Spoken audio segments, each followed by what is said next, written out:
Welcome to 99% Geek Presents, a weekly geeky blog. I'm your host and writer behind 99geek.ca, Andrew Geczy. As primarily a fiction writer, releasing chapters of my books in weekly chunks on my Patreon, like episodes of TV shows when I'm not trying to make ends meet in what feels like a poverty nightmare, I wanted my brand, 99% Geek, to offer more than just my writing, pulling from my many interests and passions. I don't have much to offer in the way of talent besides my writing, but I'm passionate about pop culture and try to keep myself as up to date on politics, science, and art as I can. Being a huge TV nerd, I run down the best shows of the week, going over all the major news headlines for people who have maybe gotten too tired to follow regular news, breaking it down and explaining it for people who might feel unable to follow along, and before anything else, I spotlight something cool and geeky for the week. Remember, you can follow along by going to patreon.com/99geek. This is Geekly Weekly number 93 for the week of Friday, April 9th. And this week's highlight is I made two things by highlight this week: Lock and Key and Rick and Morty. They are both TV shows. Lock and Key is actually based on a comic book. But in this case, I'm referring specifically to the TV shows. They are two very different shows. What they have in common is that I should have watched both of them a long time ago, and I'm only still getting to them now.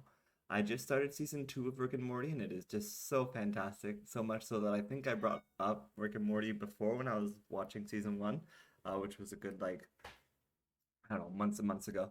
But and finally I'm getting to season 2, and it's like it's even better. It just keeps getting better and more insane and crazy, and the concepts are just so over the top, and I love it, and it's just fantastic. Um, it's clever. The words I used in my writing were funny, clever, intelligent, insane, random, crude, offensive, and perfect. You just have to get past the poor series pilot, which is what happened with me. I watched the pilot of the show and I was like, this show kind of sucks, and I never watched it again. I never gave it another chance for way too long because the show is amazing, and it's so much better than the pilot suggests it to be. So definitely, if you are like me and you gave it a try once and it wasn't your thing, give it another try because it is brilliant. Um, and if you already watch it, then awesome. There's also Lock and Key. It's more of a drama than a comedy, more of a Narnia fantasy epic or Stranger Things, but with more drama than comedy, than like you would find in Stranger Things, which might be what turned people off. The poor critical reception is what kept me away, which is weird because watching it now, especially the first 3 episodes, I don't know what the critics were smoking. The show is amazing. I will say more recent episodes I've watched haven't been as enthusiastically enjoyable, but I think that's more to do with the show taking the characters in unlikable directions, as opposed to the quality of the show actually dipping. What makes it so strong early on is how likable the cast of characters are, and how they are all dealing with real pain and PTSD. But that pain and PTSD leads them to some awful, unsympathetic choices that are a little hard to watch around the midpoint of the show. The critics, I'm pretty sure, were basing the show off of their judgment of the show off of the early episodes. I really don't know what they were complaining about because I swear the first few episodes are actually really strong. Uh, and both shows are great and absolutely worth watching if you haven't checked them out. If you've already enjoyed both of them, there's a lot of other stuff you can enjoy.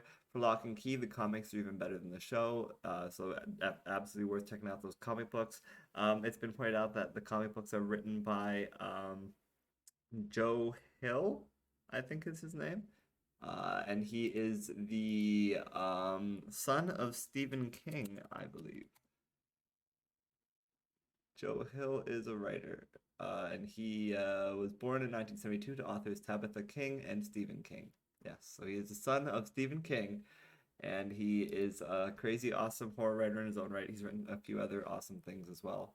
But Lock and Key is just one of my favorite comic books of all time, so you should definitely check that out. There are other great reads out there. You can check out other uh, great shows, other dark fantasy story shows such as Dark Materials, Stranger Things. If you haven't watched those, they're both amazing. But I've talked about lots of them a lot in the past. Stranger Things is obviously very popular in pop culture, so if you haven't watched it, then you're just behind on. That's like not watching The Mandalorian at this point. If you like the horror aspects of Lock and Key, you could check out American Horror Story, Chilling Adventures of Sabrina.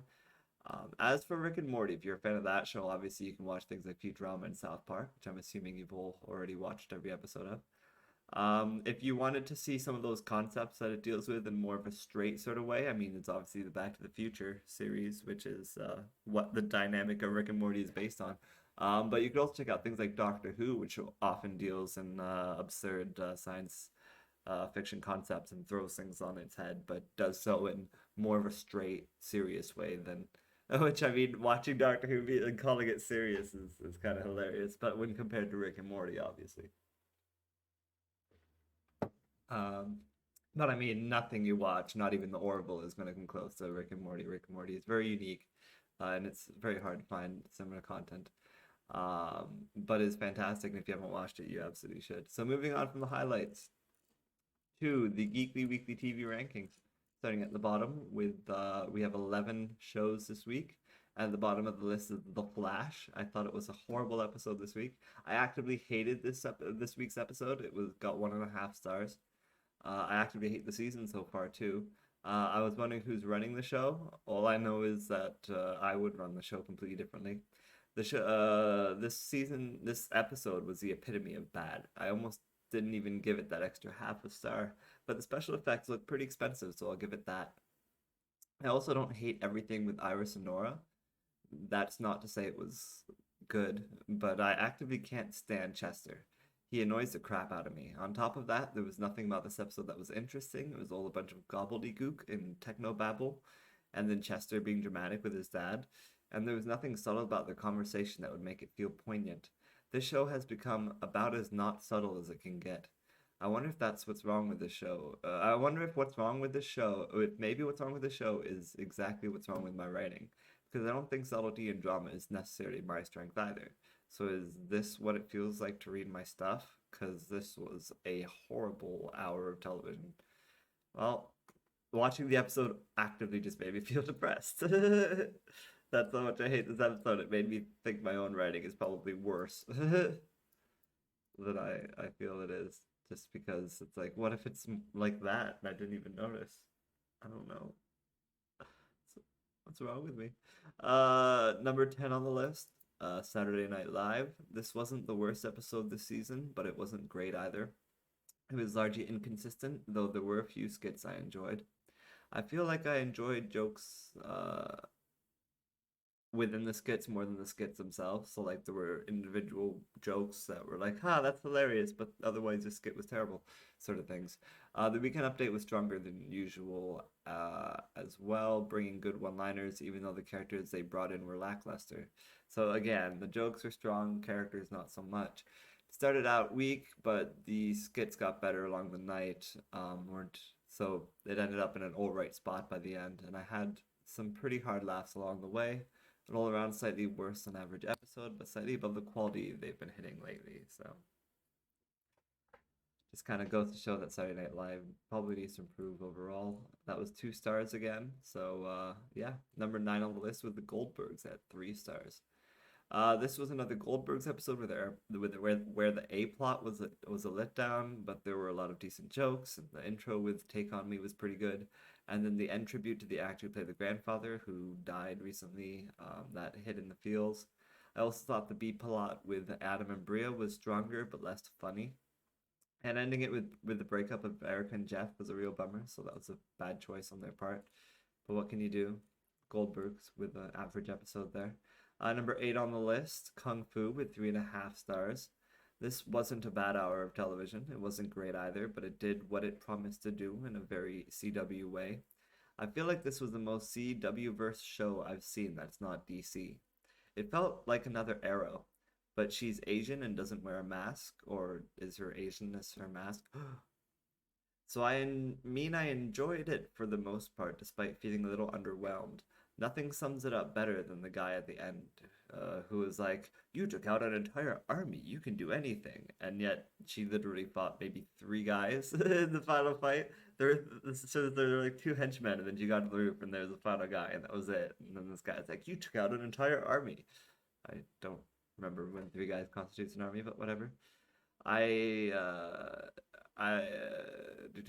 I enjoyed the reveal earlier on in the episode where that same guy who had that horrible line revealed that he too knew kung fu, where somebody like pulls a gun on her and then suddenly he's just there and he takes the gun away. It's like, where did you come from? And do you know kung fu and what?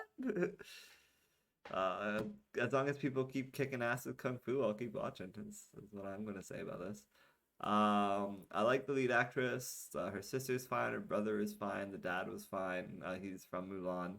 The mother is the very stereotypical Asian mom, and if you know what that means, then you're probably rolling your eyes and sighing as hard as I am.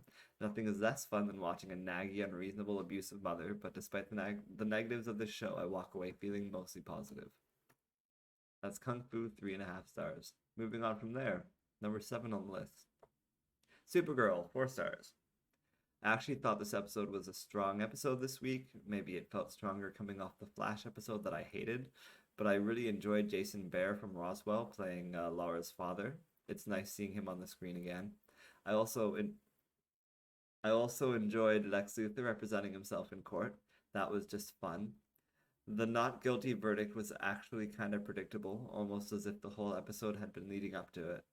As for the team's search for Kara in the Phantom Zone, that was easily the worst part. I kind of like the vampire guy, though the explanation that all vampire myths come from aliens sort of raises the middle finger to Constantine and his entire half of the DC universe.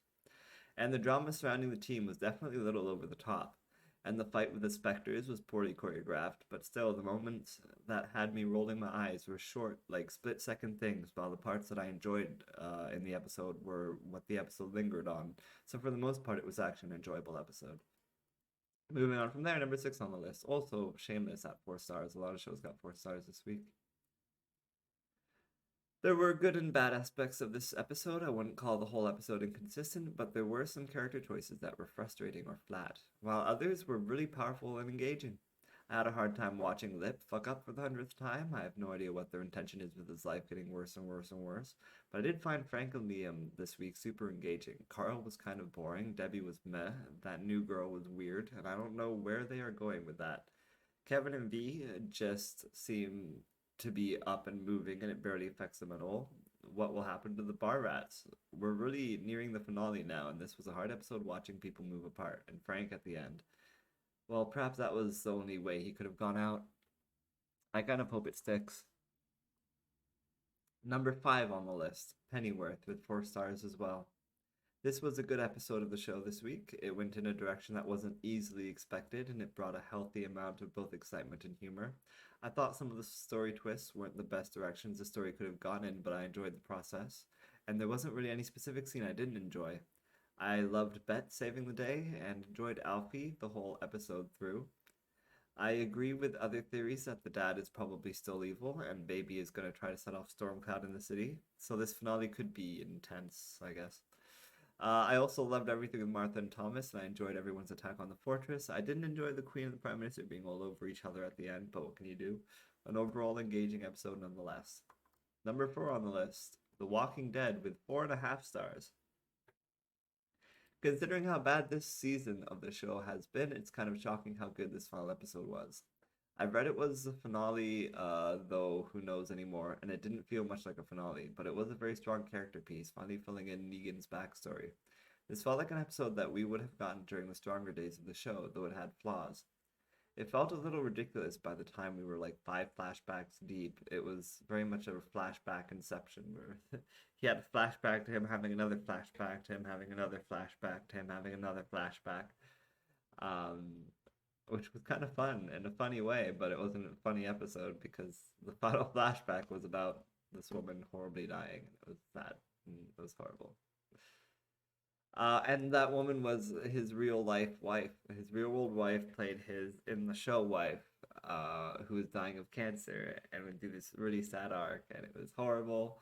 I do wonder where he's headed at the end of the episode. He wandered off with a cart. Is he heading over to Fear the Walking Dead with Morgan? That would be amazing. I would do anything for that. In fact, take Judith with you is what I say. That'd be so cool. They're just like, yeah, we're ending Walking Dead, and Negan and Judith are joining all the cool people over on Fear the Walking Dead. I'd be like, so down. Moving on from there, number 3 on the list, The Equalizer with 4.5 stars. This was another really strong episode of the show. That is, unless you wanted a lot of action. I don't think she had to throw a punch once. They solved their problems largely by talking to people, following leads, and stealing some NDAs. But that didn't stop the episode from being engaging, with a strong story that felt ripped from the headlines, and sympathetic characters of the week you could feel bad about. It was a powerful episode, and it's episodes like this where formulaic shows are perhaps at their strongest. I forgot. I didn't do the thing, did I? The do. Well, you know what? I'll do it now because Invincible had 2 episodes. So in a way, these are the top 3. Invincible with 5 stars.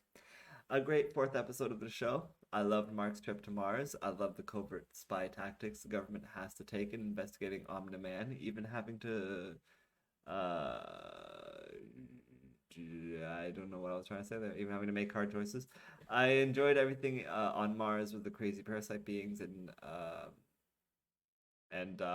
one of the astronauts was going to be infected, but that didn't stop me from. Oh, I knew one of the astronauts was going to be infected, but that didn't stop me from enjoying the twist. It looks like the Martians are all kind of screwed, and we have more awesome stories to come. Some aspects of his relationship with Amber have been a little rough, especially with me shipping him with Adam Eve instead, as a lot of people do apparently. Not just me. But that's not to say I don't enjoy other aspects of the high school setting or even get some chuckles at the way he keeps fumbling around Amber, but it's a little annoying and unsympathetic. And then I reviewed episode 5 as well because it keeps coming out on Thursday night at like 8 p.m., so might as well review it then. And yes, I've already watched the first episode. This show has such a great concept, taken of course from the comics, and it executes that concept perfectly, knowing precisely when to zig, when to zag, when to make things surprisingly hilarious or disturbingly dark. This show is just great, and it's worthy of all the praise it's getting. I loved the battle with the team. I loved seeing him get his ass kicked. That whole part at the end of that episode was just like incredible. And yeah, I also enjoyed everything with Adam Eve this week. And yeah, I can't wait for the next episode. This show is a great 5 stars, and it probably with the episode 5 I should have put it above Falcon and Winter Soldier, but Falcon and Winter Soldier gets 5 stars in the first place spot this week. Mainly largely due to Sharon Carter and Baron Zemo both being incredible. I was so jonesed after watching this episode, I totally forgot to review it, but then I got back to it at some point. And already the next episode's out, I just haven't watched it yet. It's waiting for me when I'm done this. They always reset. If they would just do what Amazon did and release it at like 8 p.m. the night before, then I would watch it then and have the review ready for the Geek Weekly. But anyway, we got to see a side of Baron Zemo we've never seen before, and they opened up his character beautifully. This episode also did amazing things with Sharon Carter, a character who had been granted a great disservice by the movies. They practically made that canon within the world, with her getting shafted for her actions in Civil War, just like how the movie shafted her. It's so good. And her action scenes were amazing. There were certain line readings and character moments with Sharon Carter and Sam that felt a little out of character, or maybe unearned. But those were minor quibbles in an episode that did more than enough to make up for them. I really thought Sharon was a highlight in an episode where Zemo was already stealing the show. His dance in the nightclub was amazing, and I literally wrote that before it became a meme, but now it's like all people talk about, which is pretty awesome. Apparently even the actor came out saying that it wasn't in the script or anything, he just improvised it. For people who haven't watched it or aren't interested or whatever, let me explain it to you, because jokes are way funnier when you explain it. Basically, there's this like montage of them like going through a nightclub, and like you see them searching for people and trying to stay in character and order a drink and sipping the drink and looking around, and you see Baron Zemo looking around, and then the very last moment of the montage, he just, as he's looking around, his fist just comes out, he starts pumping to the music, and it's like it's a split second, you blink, you miss it, and it instantly it's on to the next scene. It's just like totally like you didn't see that. It's like, oh no, we totally saw that. It's all anybody talks about now. It's his hilarious dance, and apparently he just improved it on in the moment. And he didn't think it was gonna make the cut, but it totally makes the cut, and people love it. It's all people talk about now is Baron Zemo and his silly dance. You know, he does pump his fist. Moving on from there to the Geekly predictions. That's new releases people will be talking about around the water cooler for the coming week. Excuse me. Starting at the top, number one, with them coming to Amazon Prime. I had never heard of this before. What I have been told is that what I have been told, what I have read is that it's sort of like American Horror Story in that every week is not every week, but every season is going to be its own story. And so season one is specifically about this family that moves into this um, suburban home, I guess, in a very racist period of time, and with a lot of racist neighbors, and looks very racist. And it looks to turn that racist. It's kind of like all those other things, I want to say Us, because I think that's what everybody talks about, but not Us. The one before that he did is, I think, the one that I'm really thinking of.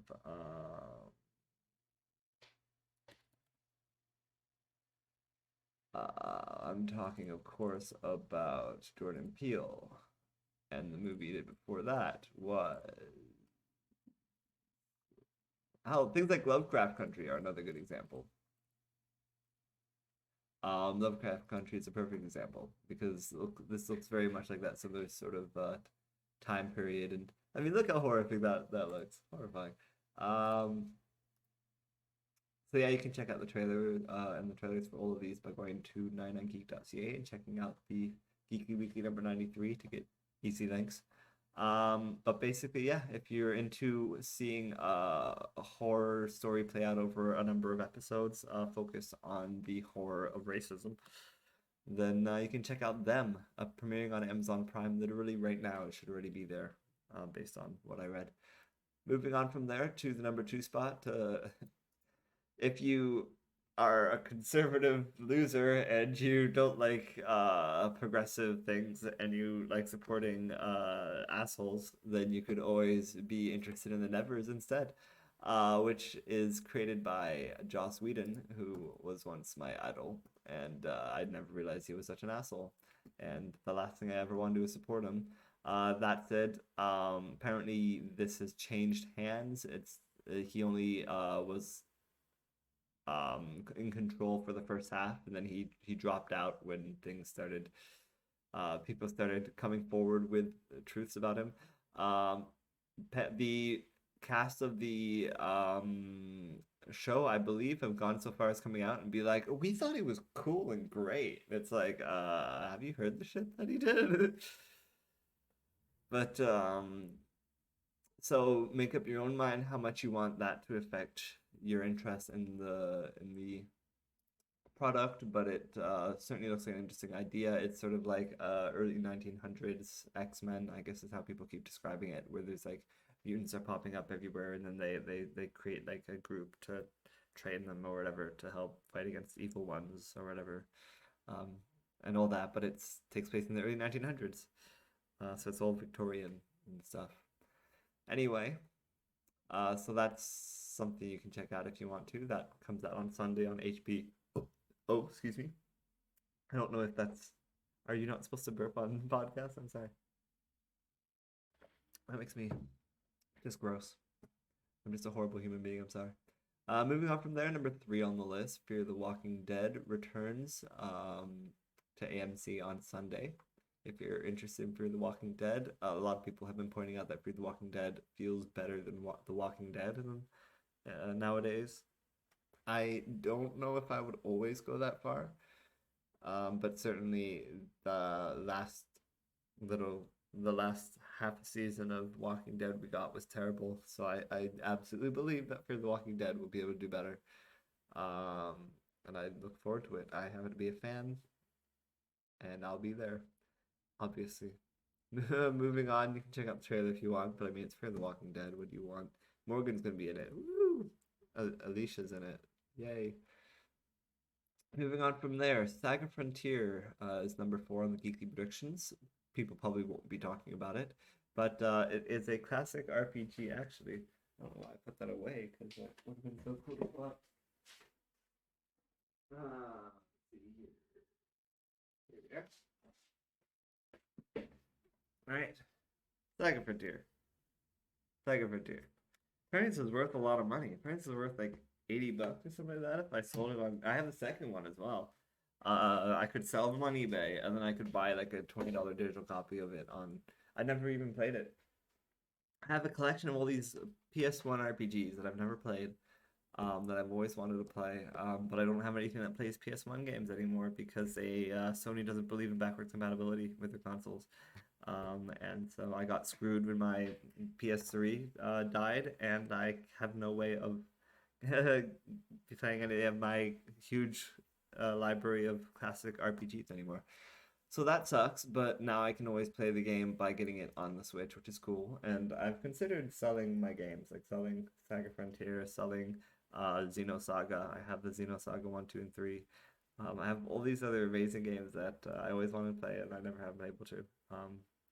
Nowadays I could just emulate it really, and who cares? So why not sell my collection and make some money? Mainly because I don't know how to sell this stuff. If there's anyone out there who wants to help me, I just like could use all the help I could get in every capacity. Just be my friend, really. But yeah, Saga Frontier is a classic PlayStation RPG that feels a lot. It has the visuals. I feel like it has the visuals of Final Fantasy Tactics, but it plays more like a normal Final Fantasy game. If that makes sense to you. Let me see if I can find. See, like it's got those kind of chibi kind of character models walking around on a field, and then it gets the backgrounds are sort of 3D, I guess, and it looks interesting and weird. Like I look forward to playing this game one day. I bet it will be awesome. So that's Saga Frontier. You can check that out. Coming out on Thursday on PC and some consoles, but not all consoles, and it was very confusing which ones. I think PS4, but not PS5. And but it backward compatible, so who cares, I guess. And then on Switch, but not Xbox, and then PC and iOS, but not Android. Number five on the list, Thunder Force is coming to Netflix today, and that is I guess the movie about Melissa McCarthy and Olivia Spencer, Octavia Spencer, sorry. Um, and I like Octavia Spencer way more than I like Melissa McCarthy, but they both actually look really funny in this, and I actually think this could be kind of amusing. I might even check it out. Who knows? Which is weird for me because I don't generally like Melissa McCarthy. Basically, I don't generally like her movies, but I do like, as I said, Octavia Spencer. So I kind of look forward to that. Moving on from there, Spy City on AMC coming out on Thursday is looks fine. It actually kind of looks like a which is it's gonna be a weird thing to say, but almost looks like a lower budget Pennyworth. Maybe it's trying to be a little bit James Bondy with Dominic Cooper, which is the only reason why I even looked at it. And honestly, I think it looks, as I said, it looks really low budget. I don't think it looks that good. Maybe it's just the way it's filmed or being done, and maybe the story is interesting. And we shall see. But again, I don't think it looks that good, so put it at the bottom of the list, despite it having an interesting premise and having Dominic Cooper in it. So we shall see. That's coming on AMC Thursday, Spy City. You can decide for yourself if you think it looks good. Moving on from there to the honorable mentions, just that Winter Soldier comes out every Friday at 3 a.m. Eastern, and Invincible comes out every Thursday night at 8 p.m., it seems. That's just your weekly reminder to watch those shows because they are incredible. Moving on from there, the Geekly news headlines. You know what? I'll add to the honorable mentions. Check out Pennyworth. The finale is next week, so I mean, why not? Pennyworth. It's worth it. It's good. Moving on to the Geekly news headlines. Starting at the top. This is news from the past week you need to know, so you won't be as ignorant as a QAnon loser.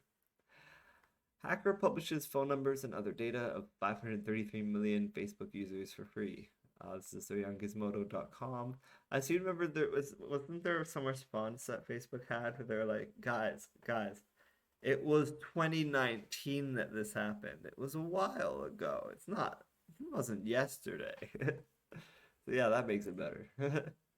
If you have a Facebook account, you should probably be keeping your guard up in the near future. A new report states that this is a story, by the way, on Gizmodo. I don't normally feature stuff from them because they are part of the Kotaku group of sites that got taken over by Republican Looney Tunes people.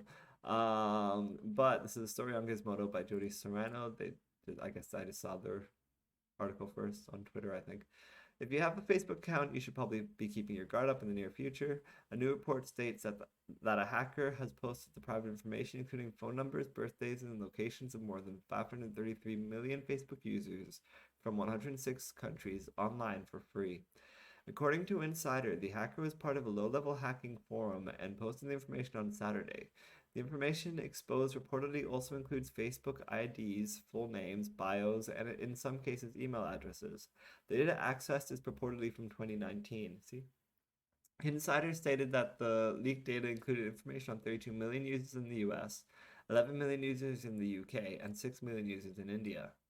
The outlet reviewed a sample of the leaked data and verified a series of records by matching known Facebook users' phone numbers with the IDs listed in the dataset.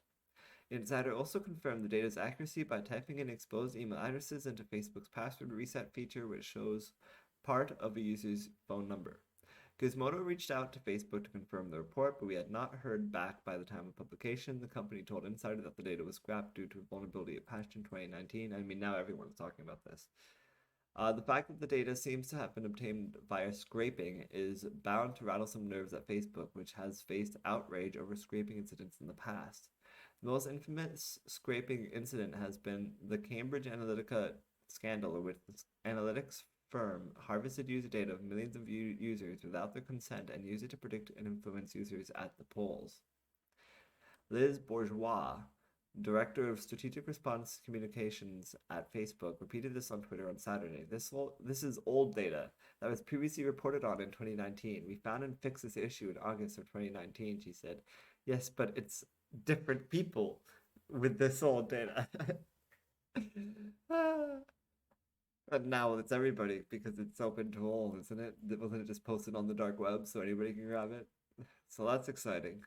For people who don't understand what scraping is, apparently the way it works is the system in Facebook that allows people, when it's like, hey, is your friends on Facebook? Who knows? Why don't you give us your phone number and we can find all the numbers that connect to your number. And basically, so by doing that, it's possible for you to just like type in every number, like like you can have a computer go through every number and then it'll shoot out and be like, oh, look, all these people are your friends. And it's just random people. And it's like, and here's all the information about them. It's like, cool, now I have all that information. And so that's what scraping is. It's just like, instead of doing that for a couple numbers and getting all your buddies, it's doing that for every number in the US. So it's getting everybody's buddies. And then it owns everything. And then they know everything, I guess.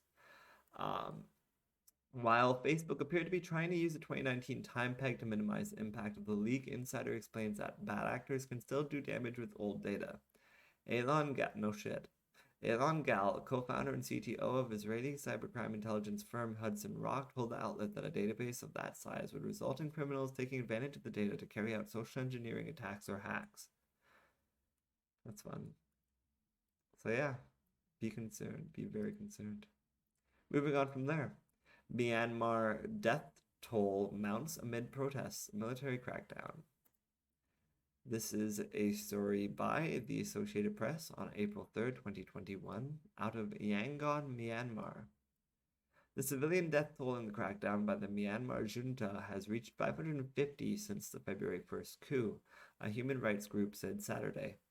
Of those, 46 were children, according to Myanmar's Assistance Association for Political Prisoners. Some 2,751 people have been detained or sentenced, the group said. Threats of lethal violence and arrests of protesters have failed to suppress daily demonstrations across Myanmar demanding the military step down and reinstate the democratically elected government. Late Friday, armed plainclothes police took 5 people into custody after they spoke with a CNN reporter in a Yangon market. No shit, local media reported, citing witnesses. The arrests occurred in 3 separate incidents. That is fucked. 2 women reportedly shouted for help as they were being arrested in Myanmar, Now news service reported. One police officer who was carrying a gun asked if anyone dared to help them, a witness told the news service. What the fuck? I totally, when I skimmed through this article, I missed the part that it was a CNN reporter, that it was like a fucking American in there just being like, hey, what's going on here? And they're like, all of you guys are going to fucking prison. It's like, what the fuck? That is fucked. They pointed their pistols at everyone, at passers-by and at people in the store, a witness said of two police officers who forcibly took away two other women in the market. Can you believe that? Can you imagine that? Meanwhile, the Karen National Union, representing the ethnic minority rebel group that has been fighting the government for decades, condemned non-stop bombings and airstrikes against villages and unarmed civilians in their homeland along the border with Thailand. The attacks have caused the death of many people, including children and students, and the destruction of schools, residential homes, and villages. These terrorist acts are clearly a flagrant violation of local and international laws, the group said in a statement. In areas controlled by the Karen, more than a dozen civilians have been killed and over 20,000 displaced since March 27th, according to the Free Burma Rangers, a relief agency operating in the region. I would look up the Karen, but I assume I know what will come up, and I don't think it would be. I guess I could. Karen in relation to Myanmar. Let's do that. Karen, Myanmar. The Karen people. Not to be confused with the middle-aged housewife who likes to complain about masks. The Karen are an ethno-linguistic group of Sino-Tibetan language-speaking peoples. Oh, well, they sound nice. The group as a whole is but that's mainly because of my when I think of Tibetan monks, which has nothing to do with all of Tibet. The group as a whole is heterogeneous, but I mean, also she seems nice and homely. And disparate, as many Karen ethnic groups do not associate or identify with each other culturally or linguistically. These Karen groups reside primarily in Kayin State, southern and southeastern Myanmar. The Karen, approximately 5 million people, account for approximately 7% of the Burmese population. Many Karen have migrated to Thailand, having settled mostly on the Thailand-Myanmar border. A few Karen have settled in the Andaman and Nicobar Islands, India, and other Southeast Asian and East Asian countries. The Karen groups as a whole are often confused with the Padawang tribe, best known for the ringnecks worn by their women. The picture they have of a Karen woman does not wear such ringnecks. But they are just one subgroup of Red Karens, one of the tribes of Kaya in Kaya State, Myanmar. Karen-insurgent groups, led primarily by the Karen National Union, the KNU, have waged war against the Burmese government since early 1949. The original aim of the KNU was to create an independent Karen homeland called Kathuli, but since 1976 they have shifted towards calling for a federal system in Myanmar instead. So there we go. Now we know a little bit more about the Karen.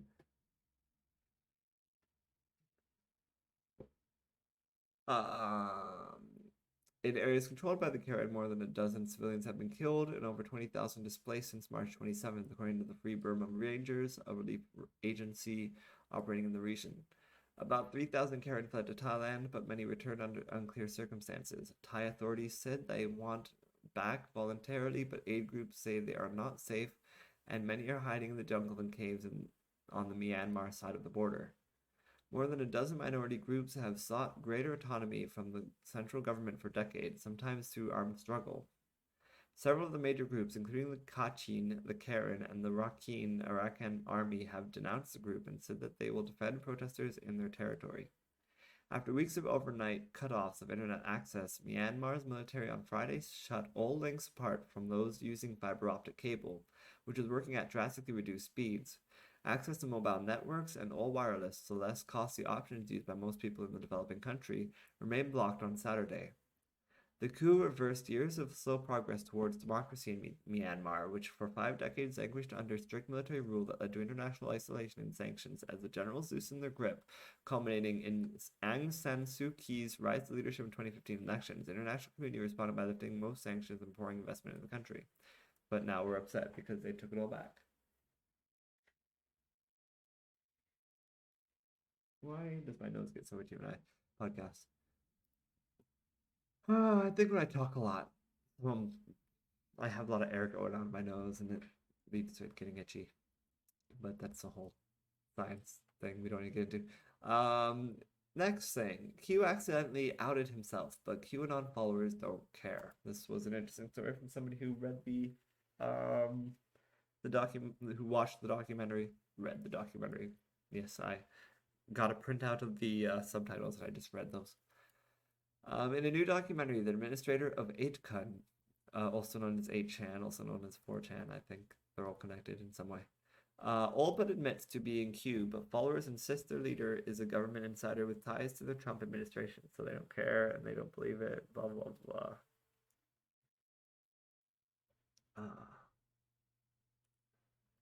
In the final episode of Cullen Hobach's six-part QAnon documentary, which aired late Sunday night, the administrator of 8kun effectively admitted to posting there as Q, the conspiracy movement's anonymous leader. I mean, I was already believing it, but yeah. In one of the final scenes of Q Into the Storm, Ron Watkins spoke about his newfound fame as a key spreader of baseless claims about voter fraud after Donald Trump's loss in the 2020 election. Basically, he started posting on Twitter and acting like Q, but just himself. And then he says at one point to this guy, yeah, it was basically 3 years of intelligence training, teaching normies how to do intelligence work. It was basically what I was doing, and I shouldn't be making fun of his blinking. If you're watching the video, I was doing the blinking things that he does, which I probably shouldn't do because while it seems like he's speaking in some, like he's trying to send us hidden code messages with his blinking, I think the reality is it's a mental disorder. And making fun of it is wrong. So I'm sorry that I was just doing that. And people listening wouldn't know that I was doing it, but I was doing it and it was wrong of me. It was basically 3 years of intelligence training, teaching normies how to do intelligence work. It was basically what I was doing anonymously before. Realizing his mistake, Watkins quickly added, but never as Q. For Hobach, who'd spent 3 years following Ron and his father Jim in the Philippines, Japan, and the US, this was a tacit admission of guilt. Watkins seemed to think so too, because he smiled nervously before bursting out laughing and adding, never as Q, I promise. The admission was a bombshell, ending to a documentary that gave viewers the most comprehensive view yet at how QAnon developed on 4chan in October 2017, before it moved to 8chan in early 2018, and most recently to 8kun, the rebranded version of 8chan. QAnon followers believe Q is a government insider with close ties to the Trump administration, who has been posting top secret intelligence in the form of almost 5,000 posts, first on 4chan, but mostly on 8chan, which is owned by Jim Watkins. And yeah, it was a good reveal. You might imagine that the revelation that Q is not in fact a person with top secret government clearance, but rather the administrator of a fringe website best known for boosting Gamergate. Did I mention this is on Vice? On April 6th, 2021 by David Gilbert. I probably should have mentioned all that. But it's been so long ago, I can't even remember now. You might imagine that such a revelation, being the administrator of a fringe website best known for boosting Gamergate and hosting white supremacist hate speech, would rock the QAnon community to its core.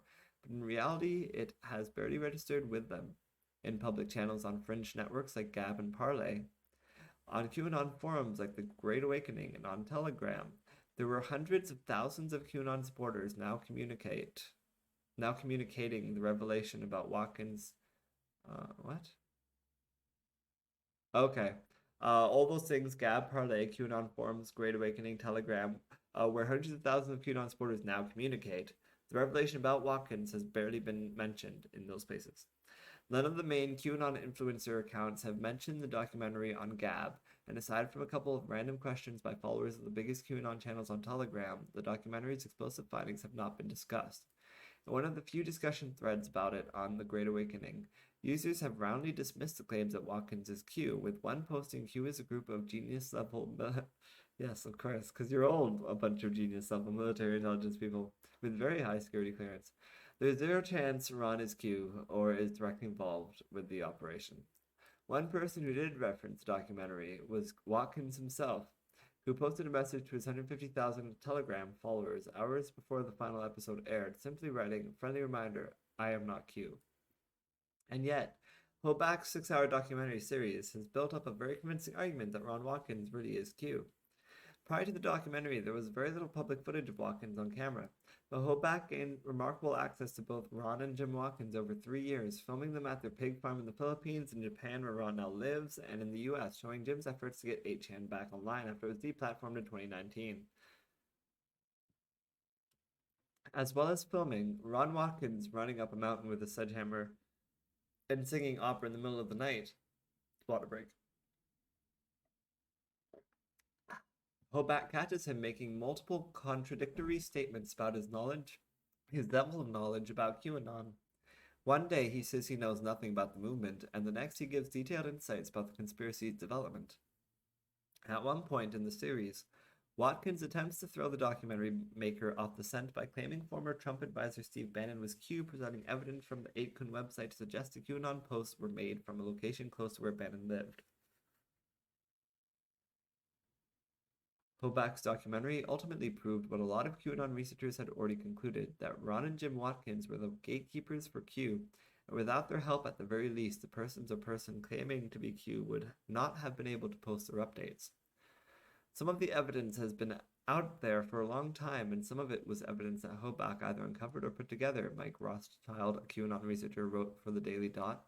But all of it leads back to the same place, that there are very few other people who could have and would have made the Q drops other than the person who ran the place where they were posted.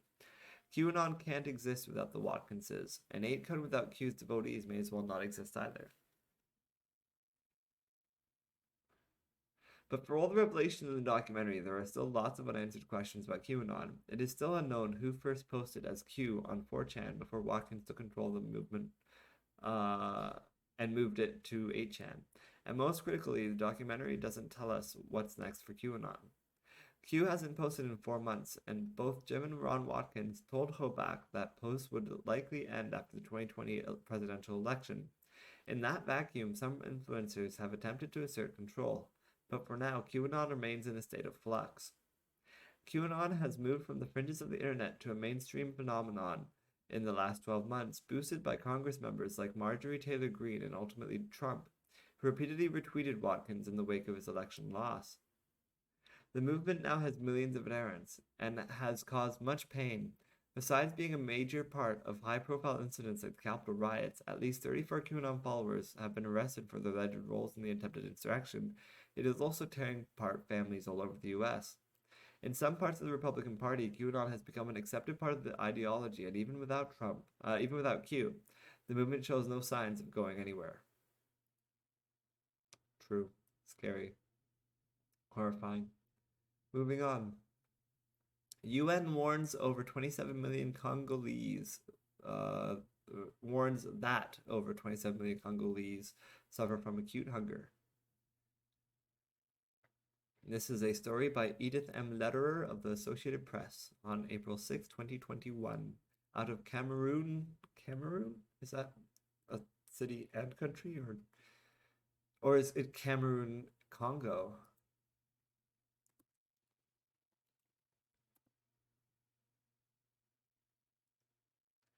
Cameroon, officially the Republic of Cameroon, is a country in Central Africa. It is bordered by Nigeria, so it's a country.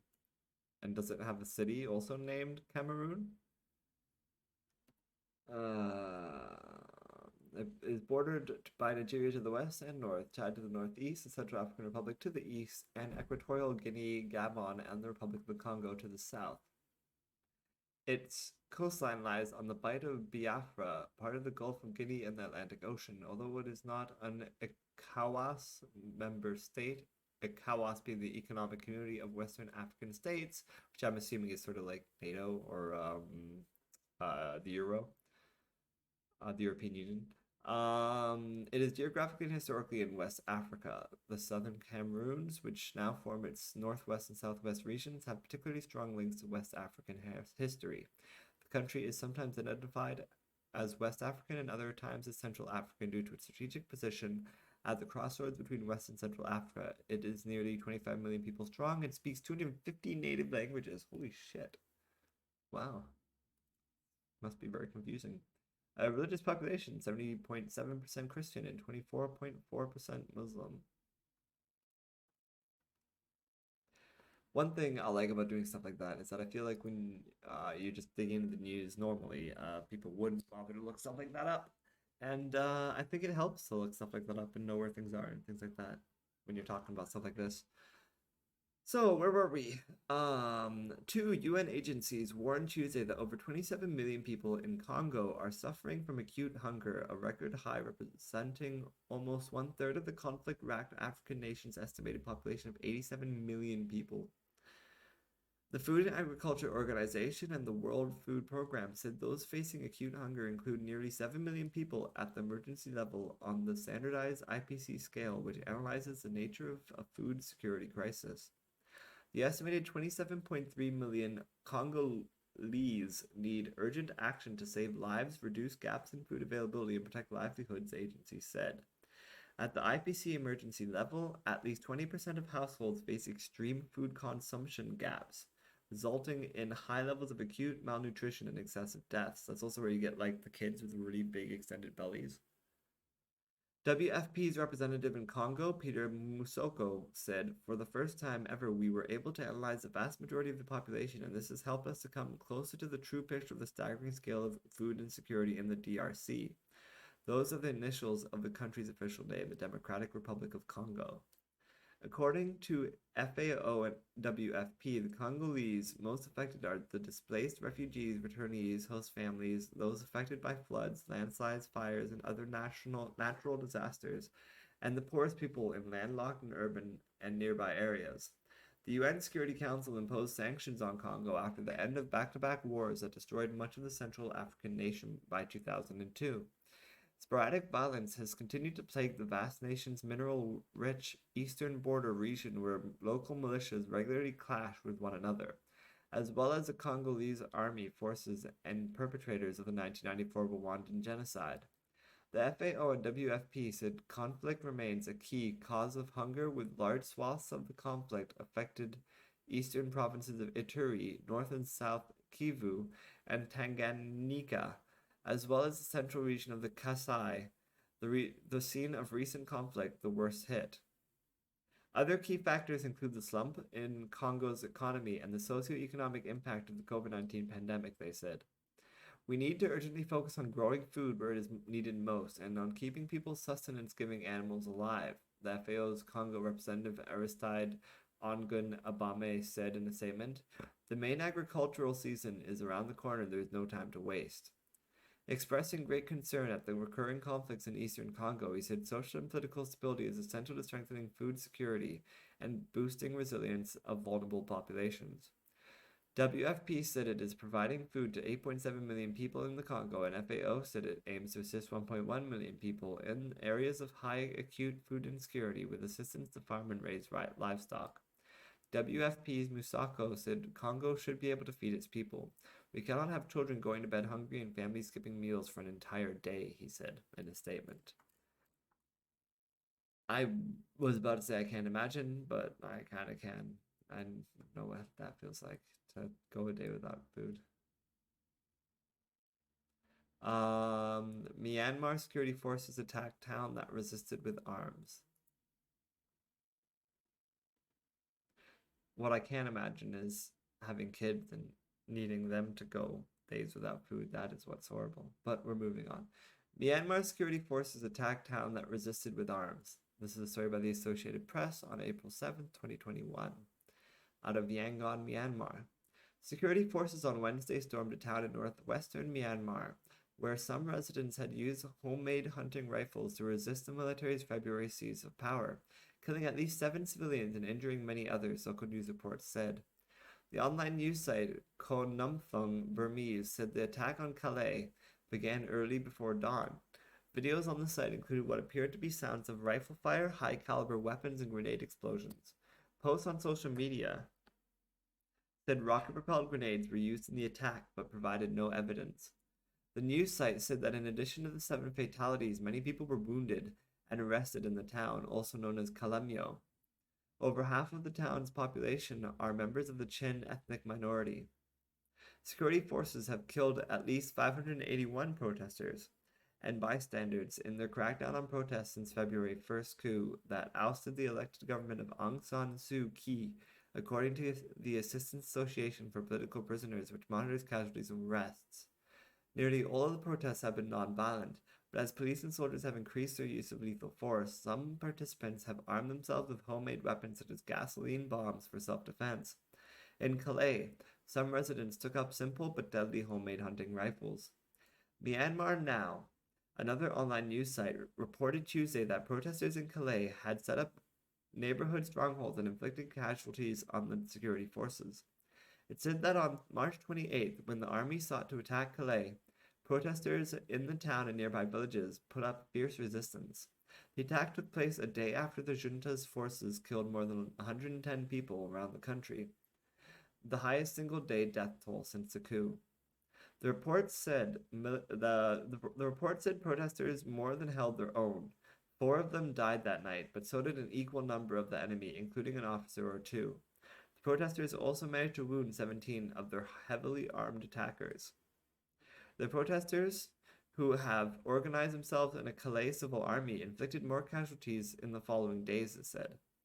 Daily protests against military rule continued Wednesday in other cities and towns, including Magok in central Myanmar and Bago, northeast in Yangon, where social media posts said security forces fired live ammunition at demonstrators. Shit is insane in Myanmar right now, and I don't think people are talking about it enough, so I tried to feature it as much as I could. Moving on. Cuomo aide says he slammed door shut before groping her. This was a horrible story that I wanted to feature because I believe it all, and I think it's worth talking about, even when it's people on our side that are shitty people, then you gotta point it out. This is a story by the Associated Press on April 7th, 2021, out of Albany, New York. A staffer who has accused New York Governor Andrew Cuomo of groping her at the executive mansion said he slammed the door of his office and told her, "I don't care," when she protested, according to an interview published Wednesday.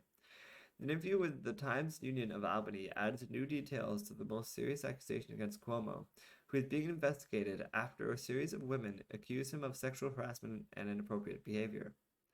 The woman spoke on the condition of anonymity to protect her privacy, although her identity is known within governor's circles, the Times-Union reported. "I remember him slamming the door so hard that I remember thinking to myself that I'm sure the staff is like, 'Is everything okay up there?' He came right back, and he pulled me close, and all I remember is seeing his hand, his big hand," the woman told the newspaper of the incident she says happened in November. Cuomo has denied touching anyone inappropriately, but said he's sorry if he made anyone uncomfortable. The woman told the Times-Union she had been summoned to the mansion from the nearby Capitol in November to help him with a problem with his iPhone. It's weird. She said that when she reached his office on the second floor of the mansion, he began groping her in a sexually aggressive manner. "I said to him, you're going to get us in trouble," she recalled. "I didn't know what else to say. It was pretty much like, 'What are you doing?' That's when he slammed the door shut. He said, 'I don't care.' He then came toward her again and groped her," the woman told the Times-Union. "I don't remember actually saying the word stop. I think I said, 'You're crazy,'" she told the newspaper. "I do remember saying that, and that's when he ultimately stopped. Me saying, 'You're crazy.' That was definitely not something that he wanted to hear. It definitely was a hit to his ego. And then it was almost like instantly he was done. He turned around and walked back to his desk. He didn't say anything. I walked myself out to the front door and nothing was said. It was almost like I felt like a piece of garbage to him. I felt degraded." A month later, the woman said she was taking dictation for the governor at his Capitol office when he brought up what had happened at the mansion. "Near the end of it, he looked up at me and he said, 'By the way, people talk in the office and you can never tell anyone about anything we talk about or, anything, right?' I said, 'I understand.' He said, 'Well, I could get in big trouble, that.' I said, 'I understand, Governor.' And he said, 'Okay.'" Cuomo has brushed off widespread calls for his resignation and asked that people wait for the results of an investigation overseen by State Attorney General Letitia James. The state assembly is conducting a separate investigation into whether there are grounds to impeach the governor. I would say so. I mean, that's pretty fucked. And it doesn't matter that she didn't say no, right? Because he is in a position of authority over her, and therefore, how does she know in that position? Because I mean, we can imagine this situation, right? Up to here, we can imagine this whole situation, but then can we imagine in her head what is she supposed to think as he's, without asking for consent, groping at her? And she wants to say no, but how does she know that saying no doesn't mean she loses her job? You know, she's got this cushy job working for this boss who is a national icon, and suddenly he's groping her, and she doesn't want to lose the opportunity she has, but she doesn't want to be groped. So what does she do in that situation? That is the issue. Whether or not you want to point to whether or not she said no or not, that has nothing to do with it because of his position. Moving on from there, the GOP wants to save you from vaccine passports that mostly don't exist, which is fun. I think this is hilarious. A part of this article that I find hilarious because I'm sure you guys have already heard people screaming about the vaccine passports. Apparently on Tuesday, Texas Governor Greg Abbott signed an executive order banning the state and local governments as well as organizations receiving state funding from requiring documentation of inoculation. This is a story on Vice.com, April 8th or August 4th, depending on how you read that date, by Paul Bless. Government should not require any Texan to show proof of vaccination and reveal private health information just to go about their daily lives, Abbott said in a statement announcing the move. We will continue to vaccinate more Texans and protect public health. We will do so without treading on Texans' personal freedoms. The passport is some form of documentation, either digital or physical, that shows your vaccination status. It's not necessarily a passport. In broad use, these passports could be used by sports arenas, music venues, and other spaces to ensure that the events they hold are as safe as possible. Such passports could also help the federal government and states maintain the veneer of safety as they accelerate toward reopening. This week, President Joe Biden pushed the deadline for states to make vaccines available to all adults to April 19th, which is insane. They're doing a really good job of vaccinating. Go Joe Biden. Last month, New York became the first state to roll out such a voluntary program, using an app created by IBM called Excelsior Pass, and it's been used at NBA and NHL games in New York. Also last month, Walmart announced a plan to make the vaccine records of people inoculated at their stores available digitally. But so far, the backlash has outpaced the project itself. Texas is one of 4 states whose governors have either signed laws or announced executive orders barring those so-called passports, along with Florida, Idaho, and Utah.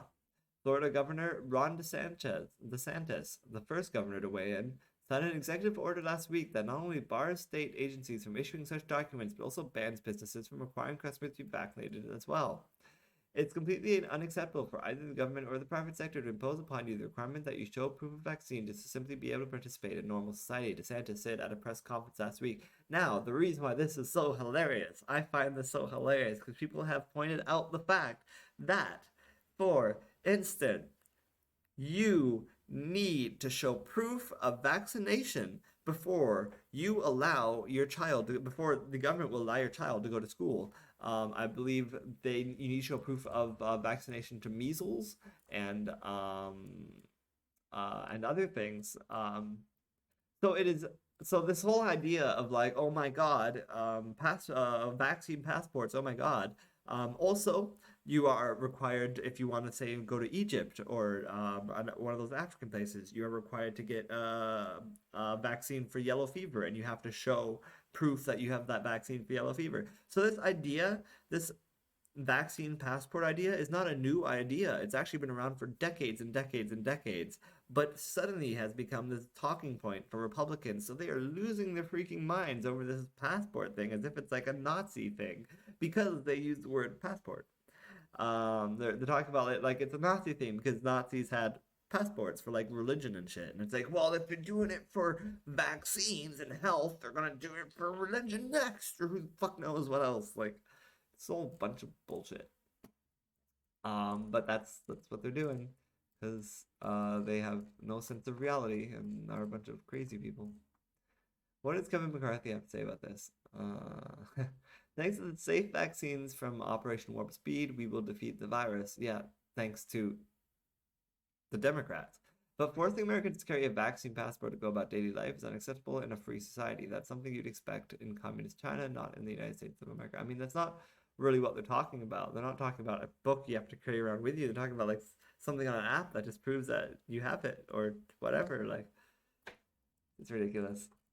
And again, we have other things like school and travel that require you to have proof of vaccinations. And we've been doing that for decades and decades and decades. This is not a new thing, but they're making it out as if it's a new thing because it allows them, whatever lets them attack the liberals, lets them um, divert this Nazi, because we all know that they're Nazis, but they want to try and divert that view, so they're trying to make us look like Nazis. So anything they can do to make us look like Nazis, oh, we use the word passport, we're Nazis.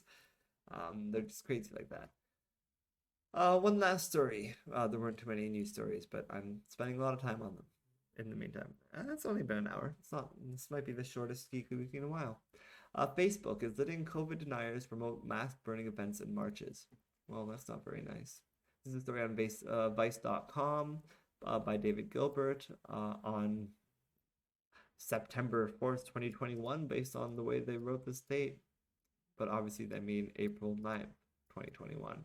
Like, seriously, nobody writes the date like that. I don't know what their problem is. Facebook is facilitating the organization and promotion of anti-mask protests across the U.S., including a million maskless march and mask burning event that's slated to take place in Florida on Saturday. The events appear to breach Facebook's prohibition on posts that discourage good health practices such as mask wearing. You should know better, buddy. Masks equals slavery is the picture that's over this image, by the way. Sorry, I was distracted by that image. The events appear to breach Facebook's prohibition on posts that discourage good health practices, such as mask wearing, but Facebook has done nothing to prevent their spread so far. And now the events have caught the attention of more extreme corners of the internet, including QAnon followers. Research conducted by media watchdog Media Matters for America, MMFA, and shared exclusively with Vice News found at least 8 anti-mask events being organized and promoted on the platform. Saturday's event is being organized through a private Facebook group called Reopen South Florida. It is run by Fort Lauderdale resident Chris Nelson, who has organized multiple similar protests in recent months, including a flash mob inside a Target store. Nelson says that Saturday will mark 1 year of mask tyranny in Broward County, and we will mark that date with a celebration of freedom. And Florida has been the most negligent about this whole thing, and yet they're still fucking being absolutely insane. He goes on to add that signs are a very important part of the march and provides some examples of the types of messages attendees could write on their signs. Signs with 3 to 6 big bold words are the best. You really have to be, but they're not the sheep. They're not the sheep. You got to tell them literally everything, but they're not the sheep. The choices he gives them are masks are slavery, no more masks, masks off children, no vaccine passports. As well as marching through Fort Lauderdale, the event will also see a fun mask burning that Nelson says is taking place with the full cooperation of law enforcement. It will be done in a safe and controlled manner. The private reopened South Florida Facebook, which Vice News gained access to, has over 3,100 members, but Saturday's event is also being heavily promoted through a series of news articles in right-wing media outlets. MMFA's research shows that one of these articles from the Daily Wire has garnered over 400,000 reactions on Facebook. The researchers found dozens of posts with details of Saturday's march being shared in anti-vaccine, pro-Trump, anti-lockdown, and anti-mask groups. The researchers also found at least 7 other similar events being promoted and organized on Facebook. And there's pictures of them. Just last month, during his last testimony before Congress, Facebook CEO Mark Zuckerberg said that his platform removes disinformation that could lead to imminent real-world harm. Speaking specifically about COVID-19 misinformation, the company said earlier this year that users would be notified when they interacted with misinformation about COVID-19 that leads to imminent physical harm. Facebook's own guidelines further promise to remove content discouraging good health practices that includes wearing a face mask. Facebook did not respond to Vice News' request for comment about whether organizing and promoting a mass burning event would breach their guidelines. The Centers for Disease Prevention and Control, CDC, clearly states on its website that wearing a mask helps prevent the spread of COVID-19, especially at small and large gatherings. While Florida does not have a statewide mask mandate in place, Broward County has one. However, Republican Governor Ron DeSantis signed an executive order last month to remove any potential fines or sanctions against individuals who do not wear a mask in public, though officials in Broward County said businesses could still be fined for not implementing the rules. Despite Nelson's protestations, Florida is further along than most states in the terms of reopening its economy and lifting restrictions imposed as a result of the COVID-19 pandemic, even though its case numbers are in the ceiling. But case numbers are now on the rise again, especially among younger people. And so this guy thinks the answer is to reopen. His name is Reopen Chris. You are invited. Mask-free march. Take off your mask. Florida, Lauderdale, blah, blah, blah. Million maskless march. You're invited. Bring masks to burn. So don't wear a mask, but bring masks. This is a maskless march, but we're going to have masks. It's a maskless march with masks. Fuck these people. Unmask everyone. So they don't just want to no longer be wearing masks. They want to unmask us.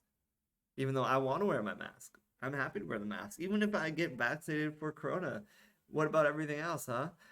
I noticed that Stephen Colbert made an excellent point on his show last night when he was talking to someone that he was interviewing. I can't remember who he was interviewing. But he was talking to them, and he pointed out, I think it was Hank Azaria, actually. I didn't even watch the whole interview, but the part of it that I did catch, he pointed out the fact that, sirens on my end if you can hear them, he pointed out the fact that he hasn't been sick all year. This has been the first year that he hasn't gotten sick even once, and he was like, I wonder if that has something to do with the fact that I've been shaking hands and doing stuff, and I've been wearing my mask and stuff. And it's like, yeah, funny thing about that. Like, people keep complaining about these masks, like, oh my god, we have to do this stupid mask thing, and the coronavirus isn't even that dangerous. It's like, guess what? It protects against other things besides just the coronavirus. Right? Like, it protects against the flu. It protects it, like, people are like, well, coronavirus isn't even as dangerous as the flu. And it's like, first off, it is. But second of all, it protects against the flu, too. It protects against all that shit. It protects against everything. So we're getting less sick. And we're still complaining. It just drives me crazy. I'm sorry. Japan and other Asian countries have been using masks for a long time. As like, oh, am I starting to feel sick? Well, I don't want to pass it to other people. I will wear a mask. And then, that's societally something that I do to help other people. And that is something that they've been doing for like ever. It's just a known part of their society. But we refuse to do that because we're obsessed that means Nazis, even though the Nazis never had any, like, they didn't give a shit about masks. What the fuck are you talking about? They didn't care. They wanted you not to wear the mask so you could breathe the gases in and die faster. Like, Nazis gave no shits about people wearing masks.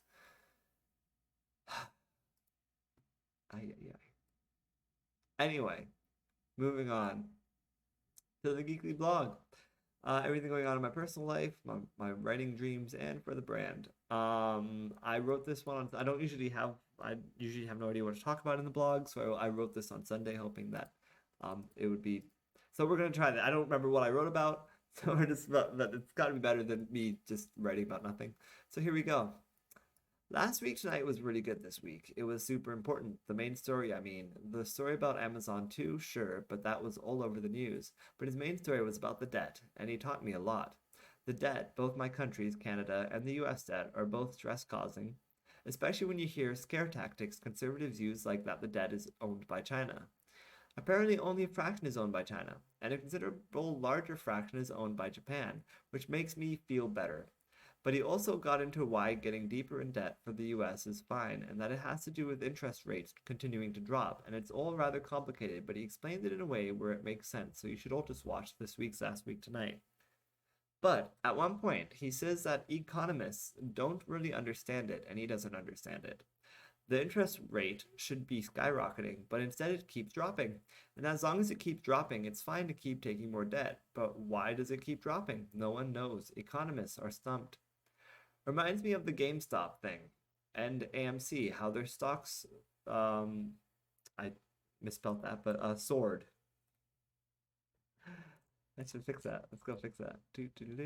But they soared, as in like they rose a lot. All right, I'm gonna fix that because that's just that hurts. That one just hurts. There. Reminds me of the GameStop thing in AMC and how their stocks. To keep scrolling back to it. And how their stocks soared and Wall Street was just in all a tizzy and they just couldn't wrap their heads around it. This has been something I've been saying for a while, but the stock market is all bullshit. The economy is all bullshit. And all these conservative pieces of shit, because you know they are all conservative, have pretended to be masters of economics and I'm talking about people on Wall Street who stand around, trading, and that is their life, and they make a way more money than those of us who actually do real jobs. But they, all these conservative people have pretended to be masters of economics and masters of stock trading and Wall Street, and that they know all the secrets to it all. But the secret is that there is no secret. And now they're standing there being like, I don't know why the interest rate of the country's debt keeps going down. And when we pass the GDP, this goes against all common sense. I don't understand it. But here's the problem. All these people treat the economy like it's a computer, a calculator, like some machine that follows rules or patterns or protocols. But the economy is people, not computers, not a machine. It's people. And people make their own choices and don't always choose what's best for them. The fact of the matter is that while the United States makes their minimum payments and remain a superpower, they are going to continue to be perceived as a good investment. And there will continue to be people who want to invest with them, even for lesser and lesser gains. People aren't computers. They look at more than just numbers, and that reality stumps a lot of people. John Oliver, in the middle of what was otherwise a brilliant lecture that taught me shit, lots of shit, I didn't know. But then he starts talking about this like it's magic or some unsolvable mystery, and I'm sorry, but it makes perfect sense to me. The economy isn't a machine or a computer, it's people, and it's going to act unpredictably. That's how people are. Makes sense. I don't know why, and yet people keep acting like there's some secret to the stock market. There's some secret to why shit is the way it is. It's like, no, people are just fucked, and they're really hard to predict. Moving on from there to the Geekly Weekly comments and questions and stats. As usual, my stats leave a lot to be desired. My Patreon has been getting between 20 and 30 hits a day, which is on the upper end of normal. But so I can't complain that much. But obviously, still no one engages, and that kind of sucks. And I still cannot possibly support myself on my brand. Still making only $1 a month, $2 a month. I'm also super hungry right now. I just haven't eaten in a while, so I'm sorry. I was hungry when I wrote this, and that was like 2 hours ago. And so depressed, part of me just wants to give up, and I've been having a hard time. But I'm trying to hold on, and if there are people out there who would engage with me, that would mean the world to me. My name is Andrew Geczy, and my brand is 99geek, found at 99geek.ca. I'm a writer writing monthly chapters of novels like episodes of TV shows, releasing them in 4 weekly segments, a teaser and 3 acts on Sundays on my Patreon page. Every month, it's a different book over a range of genres, and they sometimes even cross over and connect. At the end of the month, the finished chapter is added to the PDFs attached at the bottom of every post. Finally, the finished books are self-published on Amazon. There's a dark fantasy story about a post-apocalyptic world where powerful royals rule and enslave the remaining people struggling to survive on the last remaining landmass. There's also a sci-fi story about a people on a dying world who have to build a ship to a new one, but their project is almost brought down by a terrorist organization within their own ranks. Finally, there's a crossover story where characters from my other books are brought into the distant future where the princess of a far advanced civilization, one that lives in a solar system-sized megastructure around a Dyson Sphere, needs help defeating her twisted, power-hungry brother. And all these stories will be outside the paywall for all to enjoy as new episodes release weekly, and the finished chapters will be attached to the bottom of every post on the site in convenient PDF format readable on computers, tablets, ebook readers, and phones at the end of the month. But that's not all my stories. There's also urban fantasy tales about a teenage girl turned into a vampire against her will, or a scorned lover investigating paranormal phenomena, or a journalist covering news and politics in the Middle East. And there's a fantasy story about a fallen angel trying to stop the end of the world. And all these stories are published and available on Amazon. and are also safe and sound behind the paywall in PDF format attached to an archive at the top of my Patreon page, only viewable by subscribers. My entire library of work, thousands of pages worth, is easily accessible to every subscriber at any level. There's even a Geekly weekly blog which covers all the news you may have missed over the week, as well as ranks a week's worth of television and makes predictions on what new pop culture things might be in the public consciousness for the next week. Finally, I do video game streams, both multiplayer matchmaking as well as single-player campaign playthroughs. You can see me play games like Final Fantasy, Call of Duty, Hitman, and more, and you can see it all in one place. So stay tuned and maybe subscribe. It's only $1, and the support you show will go a very long way, I promise. There are also higher tiers. Give $5 one month and you can name a character or location or suggest a thing you might want to see. Basically, you get to give a noun and then I promise to incorporate that noun into one of my stories somehow. Maybe not the same month you give the suggestion, but within 3 months guaranteed. No matter how crazy, you can't sabotage me, I promise. Think of it like a fun improv game, and you can keep giving nouns for every month you pay at the $5 tier. Or if you give $10, you don't get 2 nouns, but you can give a description to go with your noun. Describe the personality of your character or the look of your location or the importance of your item. For $10, you get a noun and a description. You can also give $1 towards supporting my efforts at video game streaming or my weekly blog if that's more where your interests lie. I'm as poor as it gets, living paycheck to paycheck and sometimes starving. So I understand if you are too. I don't want to take food out of your mouths. Your attention is enough. Say something. Comment here or at the very least follow me on Twitter at Andrew Geczy, that's AndrewGeczy, or Instagram at wingcommander4, that's WINGCOMMANDERIV. Live long and prosper, may the force be with you. Long live Marceline the Vampire Queen. Remember that Kong bows to no one, but Godzilla is king of all monsters. We are the 99% Geek.